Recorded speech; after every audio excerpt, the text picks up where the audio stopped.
Hello everyone, my name is Dwayne Kimball, owner and founder of KMD 89 VA Claims Consultant, Leave No Vet Behind, and also a United States Army veteran. Today I'm bringing you another educational video as it pertains to the VA disability compensation claims process. And today I'm going to do something a little bit different. I'm going to do a 5-part series of videos on how to be successful in filing your VA disability compensation claims. Now, I've taken a lot of notes as to what did I do successful and what didn't I do that was successful. So I'm going to share some of those with you. I continue to get a lot of questions and a lot of comments, and it's apparent that a lot of veterans out there are still confused. So again, this is one of 5 videos that I'm going to do on how to be successful in your VA claims process. And they're going to be different topics, but it's going to be a part 1, 2, 3, 4, and 5. So today I am going to start with information. What do you need to start? And these are some of the things that I didn't do and some things that I didn't. So I want to share that with everyone out there, especially the subscribers, anybody else who sees this video as well. So I'm going to show 4 slides today, and the first slide is going to be the 5 ways of service connection. Okay, a lot of veterans miss this. They put the cart before the horse, and they end up getting frustrated. So the first slide is the 5 ways of service connection. So here we have the 5 ways of service connection. And this was actually my first educational video behind the intro video for my YouTube channel that I did, okay? So I'm not gonna go into too much detail on this. You can go back, I'll put the link at the end of this video for the 5 ways of service connection, the first video I did. And I do talk about these more in depth in my monthly educational training. So I'm not gonna break each one down because that'll take about 30 minutes. So I will go briefly through these, okay? And I feel, and this is one of the mistakes that I made, I did not know the 5 ways of service connection when I first filed my claim, okay? So the first one, pre-service aggravation. You had a condition before service, and you had the condition before you entered the military, and the military aggravated it. Direct service connection. I would say about 75 to 85, 90% of the claims, veterans are claiming on a direct basis. Okay, that means you were injured, diagnosed, treated, or complained about a condition in service. Okay. Third one, secondary service connection. Okay.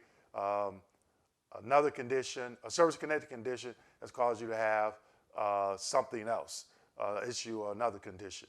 Increase, you're already service-connected and you're looking to obtain an increase in that particular service-connected condition. Means you may feel that it have gotten worse, okay?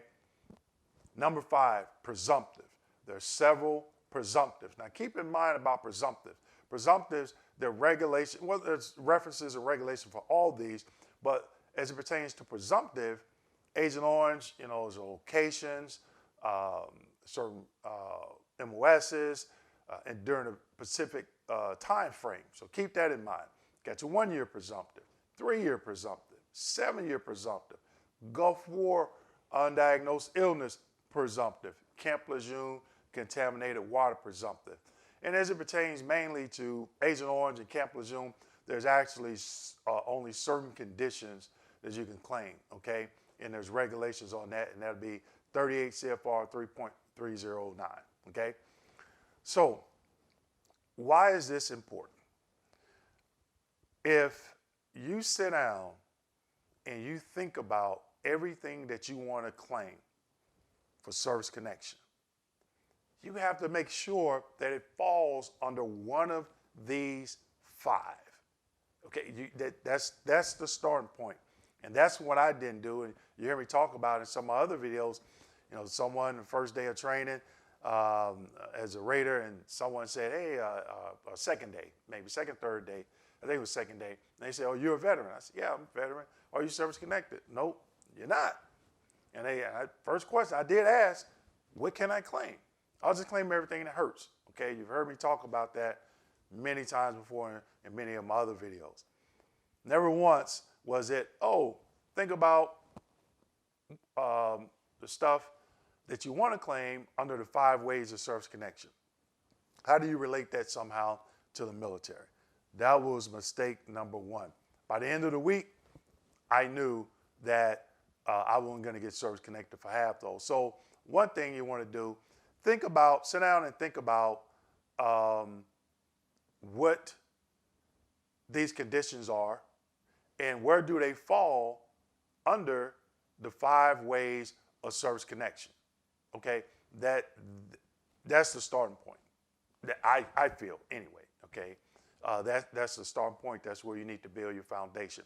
And the remainder slides that I'm going to show you, this all can be done in 30 to 60 minutes. Okay, so it's not like you have to sit here and wait on this to come in and wait on that to come in. This all can be done within 30 or 60 minutes. Okay, so the next slide number 2. The next slide that we're looking at the what do you need to do to get a summary letter, also known as a disability breakdown letter, and an intent to file. Okay, now this will pertain to if you're service connected and if you're not service connected. Okay, and I did this back in maybe I want to say January, February of this year, because I didn't have a summary breakdown letter. Okay, so again, as always, when I highlight something in red, I want to make that stand out. So the VA call center numbers 1-800-827-1000. Okay, so when you call that number, you can just ask them, I would like a summary letter / disability breakdown letter to include all my service-connected conditions, percentages, and diagnostic codes.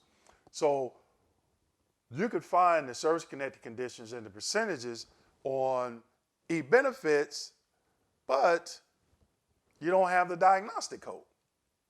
Why is the diagnostic code important? It's a 4-digit number that's in the rating schedule for a particular diagnosis that'll give you the criteria for 0%, 10%, 20%, 30%, 40%. You want to know that, especially if you are service connected and you feel that that condition has gotten worse. You want to know if you're 20% for the back, what is the requirement for the 40%, and do you meet it? All right, so you want to get that letter if you are service connected. Now, the last one, bullet number 2. You can get that email to you. Now, if the representative states that, oh, we don't email those, that's incorrect. They just don't want to email it to you. You can hang up, call back, and get somebody else, and they can email it to you. I have a lot of my clients, they get this within a matter of minutes of us getting off the phone. So it can be emailed to you. I had mine faxed, but I didn't know that you could have an email. So just keep that in mind, and you can get it within a matter of minutes. The last bullet comment, also I would like to submit an intent to file for compensation. Now, why is it important for an intent to file? Short and sweet, if you're able to get service connected, then possibly they will have to make that effective date the date you did the intent to file. Okay? So I've seen many veterans that were able to get service connected and their intent to file date went back like 11, 12 months, okay? Because they were still doing stuff in between, life happens. And when they did get service connected, when they got the rating, it went back to some of those conditions that the claim went back to that intent to file date. So it's definitely important that you want to do that intent to file, okay? It's in your best interest, regardless of, who you work with. It's in your best interest as a veteran to do that intent to file. And you can do that in that conversation when you ask, if you're service connected, if you're asking for a summary breakdown letter, okay? So as soon as you ask for that, then they may ask, well, what else can I help you with today? Oh, yeah, by the way, I want to do an intent to file, okay? So when you receive that summary breakdown letter and that intent to file, you should receive a letter from the VA saying, we received your request for an intent to file, and it will have a date that they say they received it. That's when you want to start building your claim folder, okay? It's very important. And I have here a copy of my claim folder, okay? See that? That's a paper copy, all right? That's a paper copy of my claim folder. And what I did, how I got that is every time I sent something to the VA, I kept a copy of it. And every time they sent something to me, I kept a copy of it. I was building my own claim folder. And by the way, those are what they used to look like before they went to the electronic claims process. Okay, so definitely keep that in mind, because as I start talking or get into other videos, it's very important when you talk about, what information to send in, what information not to send in, okay? So definitely keep that in mind. So slide number 3. Slide number 3, I'm showing you, this is an example, and it looks something similar like this, but I just typed up a document to show you what a summary breakdown letter looks like. Some of you may already have it. You won't have this if you're not service connected, okay? But once you get the first rating decision, then you can request this if you like, all right? So top left, you have the VA seal. In the middle, you'll have the location as to where the letter was generated, which regional office or call center, the date, and then on the left-hand side, I have your name and your address. And on the right, as it says, in reply, refer to. Now, that number, that's just a bogus number, 370. But to give you an example, if you receive a letter, more than likely it's going to come from a national call center. All regional offices have 3-digit numbers, but not all regional offices have call centers. I don't know if Cleveland is still one, Salt Lake City, but I know Phoenix is one. And their 3-digit code for their regional office is 345. Florida, St. Petersburg, Florida, which does not have a call center, but their regional office code is 317. Atlanta, which I do not believe has a call center, is 316. Columbia, South Carolina is 315, or Alabama. And I don't know what, like Kentucky, Texas, what those codes are for those regional offices. But that 3-digit number is the regional office code. NCC, National Call Center, USA. CSS number, that'll be your social security number. It's redacted. It'll have the last 4. If you filed a claim like maybe back in the 50s or 60s, maybe early 70s, before they went to social security numbers being representation of the claim folder, you may have a claim folder number other than your social security number, okay?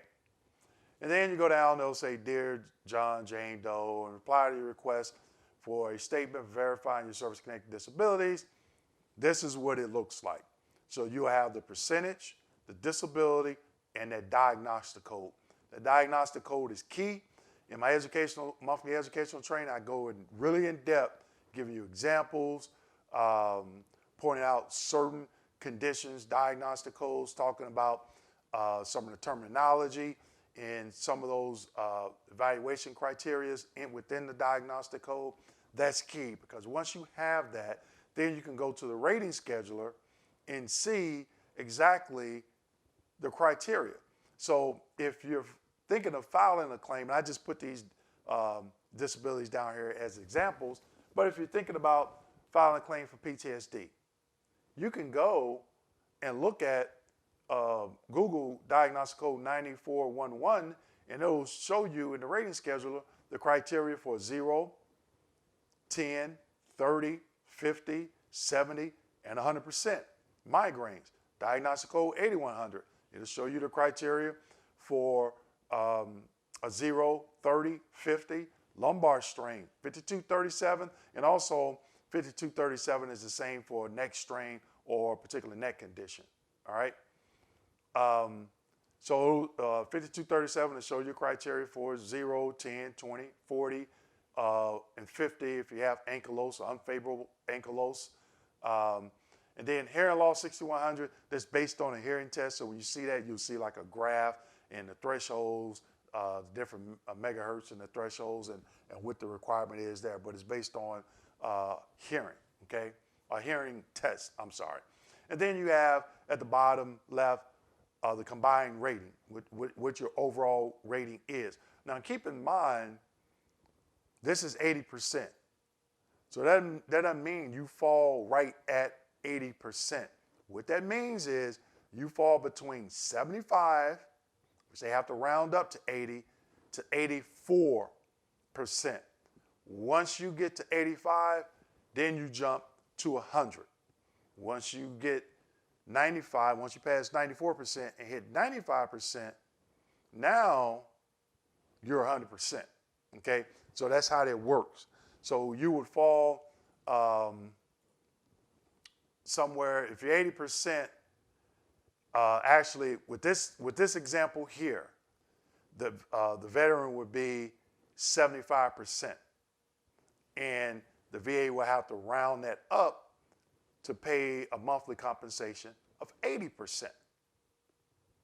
Okay? And I'm not going to get into the table, and it's online, the table of how you calculate your actual percentage. I have an Excel spreadsheet that I use. It's a lot easier. I just plug these numbers in. Okay, so this particular veteran here is 75%. And then under the 80% of combined rating, they have some additional information, but I didn't put it on here, but that information would be, do you have questions or need assistance? If you have questions, it tell you the telephone number, the internet site where you could do an IRIS complaint, and where you can, mail a letter to the Department of Veterans Affairs Claims Intake Center. So that's all on the a letter as well, but I just didn't type all that in here. Okay, so this is what, I'll leave it up for a couple minutes, but this is what it looks like. Okay, so definitely if you're service connected, this is definitely something that you want to be in your claims folder. Okay, so and that's one of the things, like I said, I wasn't service connected, so I didn't need that letter. But more so, what could have been important was, would I want the claim under the 5 ways of service connection and getting that diagnostic code criteria to ensure to see where I fall. 0% for flat feet, 30% for flat feet. Now you may think that you should be a certain percentage for a particular condition. And if they service connect you and you're just like, wait a minute, they service connect me for flat feet at 10%. And this happened to me. And I'm like, no, it should be higher than that.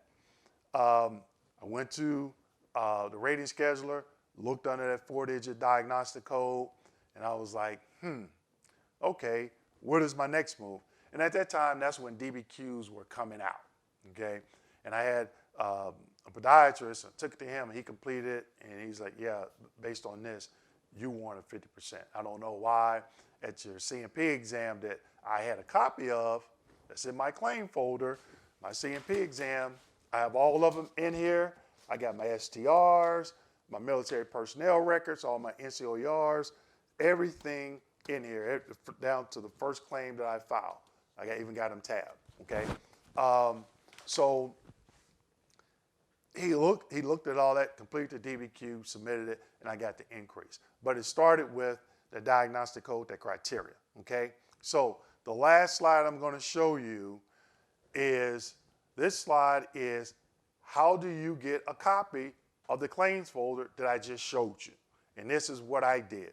And I just did this year, in January. I submitted it because I wanted it on a CD. You see how big mine was. I didn't want to go to FedEx, Kinko's or somewhere and pay, a couple of $100 to get it scanned in, and then it'd be out of order. It makes it a little bit more difficult to read if it's not in chronological order.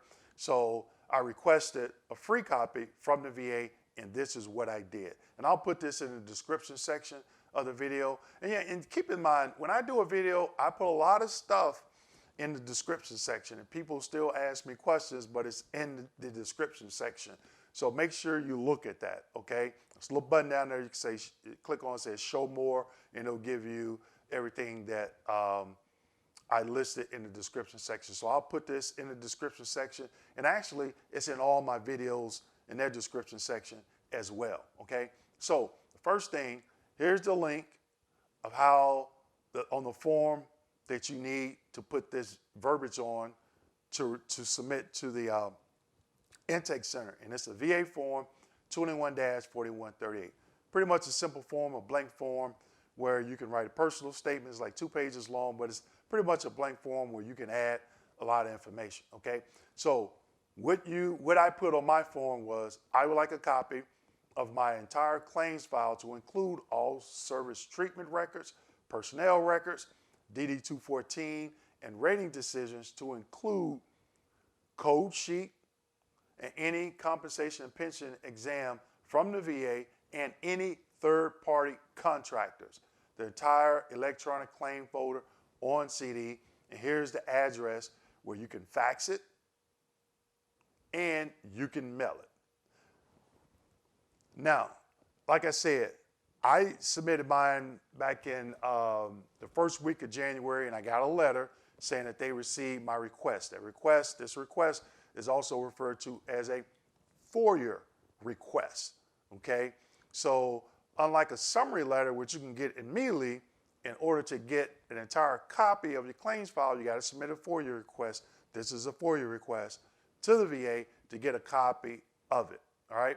Now, the first time that I did this, I think back in 2009, it took about 10 months, and they only sent a copy of my service treatment records, okay, which was still a good thing, but they failed to send some other stuff as well. But now I think they're a lot better. But it wasn't a problem because DBQs, they didn't have DBQs back when I first started my claim. So all exams were going through a VA medical center CMP office. So once I completed that exam, I would go back to that VA medical center to the release of information and then get a copy of that exam. And then everything that I sent in, I was copying and putting it in a folder, and everything that the VA was sending me, I was making sure I put it in that folder as well. So it was a lot easier for me to build that, okay? So that was the last slide, but definitely this should be, this was and wasn't my foundation, okay? Talked about the 5 ways of service connection: doing an intent to file, getting a copy of the summary letter, what the summary letter looks like as it pertains to the diagnostic codes and the percentages, and then submitting a FOIA request for your claims file, okay? So like I said, this is one of 5 videos, and I'm going to try and spread them out over a 2-week period. I don't want to make people wait a week for the next video to come out, but you definitely, like I said, this is something that caused me a lot of frustration, things that I didn't do, but then also there's some things here that I did do. But when I first did my claim, of course, there wasn't an intent to file. I did one, I believe, on my last claim, and it definitely helped, and then getting a summary breakdown letter. So these are some of the things that you definitely would want to potentially look at doing, because like I said, it helped me be successful. So again, please like this video, please subscribe, hit that notification button, share this video, and this is part 1, and now get ready for part 2. So again, thank you for watching this video. Please like, subscribe, hit that notification button. Continue to be safe. Thank you for watching this video, and thank you for your service.